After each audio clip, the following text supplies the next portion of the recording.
ಮೊಹರಂ ಹಬ್ಬದ ಆಚರಣೆ ವೇಳೆ ಪೊಲೀಸರಿಂದ ಲಾಠಿ ಚಾರ್ಜ್. ಬೆಳಗಾವಿ ಜಿಲ್ಲೆಯ ಹುಕ್ಕೇರಿ ತಾಲೂಕಿನ ಪಾಚಾಪುರ ಗ್ರಾಮದಲ್ಲಿ ಘಟನೆ.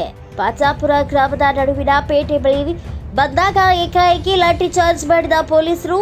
ಎರಡು ದೇವರು ಭೇಟಿ ಸಂದರ್ಭದಲ್ಲಿ ಡೊಣ್ಣೆಬಾವು ಕರಾಬಾಲ ಎಂಬ ಸಂಪ್ರದಾಯ ಆಚರಣೆ ವೇಳೆ ಘಟನೆ. ಸ್ಥಳದಲ್ಲಿ ಯವಕರ ಬರಡಿಯ ಪೊಲೀಸ್ ಠಾಣೆಯ ಎಎಸ್ಐ ಬುರ್ಗೋಡ್ ಹಾಗೂ ಓರ್ವ ಪೇದೆಯಿಂದ ಹಲ್ಲೆ. ಉದ್ದೇಶಪೂರ್ವಕವಾಗಿ ಪೊಲೀಸರು ಹಲ್ಲೆ ನಡೆಸಿದ್ದಾರೆ ಎಂದು ಮುಸ್ಲಿಂ ಬಾಂಧವರಿಂದ ಆರೋಪ.